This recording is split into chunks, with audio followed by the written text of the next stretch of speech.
நம்ம மகா இருந்துட்டு சூர்யாவுக்கு பாலும் பழமும் எடுத்துட்டு போய் குடிக்கிறாங்க. நம்ம சூர்யா இருந்துட்டு என்ன மகா ஃபர்ஸ்ட் நைட்டுக்கு எடுத்துட்டு வந்திருக்க மாதிரியே எடுத்துட்டு வந்திருக்க அப்படின்ற மாதிரி கேட்கவும், இந்த குசுமெல்லாம் உங்களுக்கு தேவையே இல்லை, சாப்பிடுங்க அப்படின்னு சொல்லிட்டு சொல்லவும், நம்ம சூர்யா இருந்துட்டு பாலும் பழமும் நம்ம மகாவுக்கு ஊட்டி விடுறாங்க. அதுக்கப்புறம் நம்ம மகா இருந்துட்டு சூர்யாவை மடிமலை படுக்க வச்சுட்டு ரொம்பவே சந்தோஷமா இருக்காங்க. இந்த வாழ்க்கை எனக்கு ரொம்ப பிடிச்சிருக்கு மகா அப்படின்ற மாதிரி நம்ம சூர்யா இருந்துட்டு சொல்றாரு. அதுக்கப்புறம் எல்லாருமே ரொம்ப சந்தோஷமா இருக்காங்க. நம்ம அனாமிகா இருந்துட்டு சித்ரா கால் பண்ணி இங்கே நடக்கிற விஷயத்தெல்லாம் சொல்கிறாங்க. இவங்க எவ்வளோ நடந்தோம் ரொம்பவே சந்தோஷமாக தான் இருக்காங்க அப்படின்ற மாதிரி நம்ம சித்ரா கிட்ட சொல்லிட்டாங்க. சித்ரா இருந்துட்டு இவங்கள சும்மாவே விடக்கூடாது அப்படின்னு சொல்லிட்டு சித்ரா இருந்துட்டு கோடீஸ்வரி வீட்டுக்கு வராங்க. வந்ததுமே நம்ம கோடீஸ்வரி இருந்துட்டு நம்ம சித்ராவை பார்த்தோன்னே பயங்கரமாக கோவப்படுறாங்க. அதுக்கப்புறம் நீ எதுக்காக இங்கே வந்த அப்படின்ற மாதிரி நம்ம சித்ரா கிட்ட கேட்கவும், நான் வந்து வீட்டில் இருக்கிறவங்க எல்லாருமே நல்லா இருக்காங்களா அப்படின்னு சொல்லிட்டு பார்த்துட்டு போகலான்னு வந்தேன் அப்படின்ற மாதிரி நம்ம சித்ரா இருந்துட்டு ரொம்பவே நக்கலாக பேசிகிட்டு இருக்காங்க.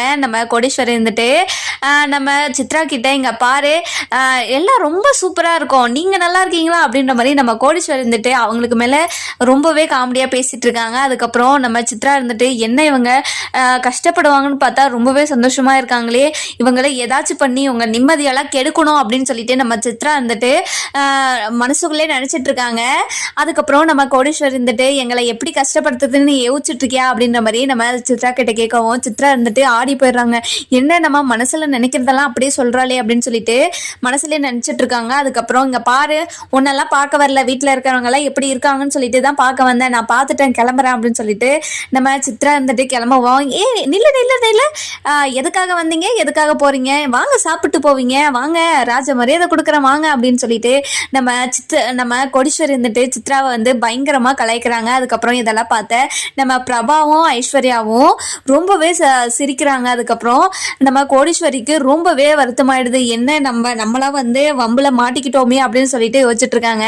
அதுக்கப்புறம் நம்ம கோடீஸ்வரி இருந்துட்டு இங்க பாரு, கண்டிப்பா நீங்க புடுங்கின சொத்து எல்லாத்தையும் நான் மீட்டு நம்ம தாத்தா கிட்ட கொடுத்துதான் ஆவேன் அப்படின்ற மாதிரி நம்ம சித்ரா கிட்ட சொல்லவும், சித்ரா இருந்துட்டு ரொம்பவே ஷாக்கிங்கா, என்ன என்கிட்ட இருந்து நீங்க அவங்க கிட்ட புடுங்கி கொடுக்க போறீங்களா, அப்படியா முடிஞ்சா பண்ணிக்கோங்க அப்படின்ற மாதிரி ரொம்பவே திமிரா நம்ம சித்ரா இருந்துட்டு சொல்றாங்க.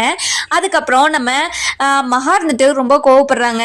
அவங்க கூட எல்லாம் பேசாதம்மா, எதுக்குமா பேசிட்டு இருக்க, அவங்களுக்கு வேலை இருக்குல்ல, வாமா அப்படின்ற மாதிரி நம்ம மகா இருந்துட்டு நம்ம கோடீஸ்வரி கிட்ட சொல்லவும், கோடீஸ்வரி இருந்துட்டு இருடி கொஞ்சம் ராஜ மரியாதை கொடுத்துட்டு வரேன் அப்படின்ற மாதிரி நம்ம கோடீஸ்வரி இருந்துட்டு நம்ம சித்ராவுக்கு வந்து ரொம்ப மரியாதை கொடுத்துட்டு இருக்காங்க. அதுக்கப்புறம் இதெல்லாம் பார்த்த தாத்தா இருந்துட்டு இங்க பாருடி, இங்க பாரு சித்ரா, நீ தான் எங்க சொத்தெல்லாம் வாங்கிக்கிட்டல, திரும்ப எதுக்காக இங்க வந்திருக்க, என்ன எல்லாரையும் கஷ்டப்படுத்தி பார்க்கலான்னு வந்துட்டு இருக்கியா, நீ என்ன பண்ணாலும் இங்க இருக்கிறவங்க யாருமே கஷ்டப்பட மாட்டாங்க, அதை முதல்ல நீ புரிஞ்சுக்கோ அப்படின்ற மாதிரி நம்ம தாத்தா இருந்துட்டு சித்ரா கிட்ட சொல்லவும், சித்ரா இருந்துட்டு நீங்க கஷ்டப்பட்டா என்ன படலாம், என்ன எனக்கு என்ன வந்தேன் பார்த்துட்டு போலான்னு அப்படின்ற மாதிரி சொல்றாங்க. நீ என்ன எங்களை பாக்குறது, இனிமே இந்த பக்கம் வர வேலை வச்சுக்காத, நீ வந்து மரியாதையா இருக்குன்னு நினைச்சா இந்த பக்கம் வந்துடாத, உன் மரியாதை இழந்துட்டு இந்த பக்கம் வந்தனா உனக்கு மரியாதை கெட்டு போயிடும் அப்படின்ற மாதிரி நம்ம தாத்தா இருந்துட்டு சித்ரா கிட்ட சொல்லிட்டு இருக்காங்க.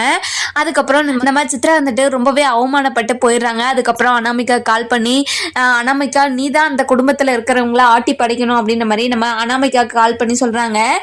நம்ம அனாமிகா இருந்துட்டு இந்த விஷயத்த சித்ரா கிட்ட பேசிட்டு இருக்கும்போது நம்ம பிரபா பார்த்துடுறாங்க. பார்த்த உடனே ரொம்பவே ஷாக் ஆயிடுறாங்க.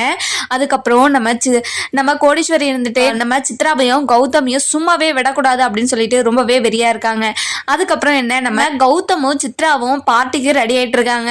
அதுக்கப்புறம் நம்ம கோடீஸ்வரிக்கு வந்து இந்த விஷயம் தெரிய வருது. தெரிஞ்ச உடனே அந்த பார்ட்டிக்கு போயிட்டு அந்த பார்ட்டியை ஒழுங்காவே நடக்கவே விடக்கூடாது அப்படின்னு சொல்லிட்டு நம்ம சித்ராவும் நம்ம கோடீஸ்வரியும் பிரபாவும் யோசிக்கிறாங்க. அதுக்கப்புறம் என்ன, நம்ம கோடீஸ்வரி இருந்துட்டு அந்த பார்ட்டியில எப்படி ரகலை பண்ணுவாங்கன்னு சொல்லிட்டு நம்ம வர எபிசோட்ல பார்க்கலாம். இந்த வீடியோ உங்களுக்கு பிடிச்சிருந்தா லைக் பண்ணுங்க, சப்ஸ்கிரைப் பண்ணுங்க, மறக்காம பெல் ஐகானையும் கிளிக் பண்ணிக்கோங்க.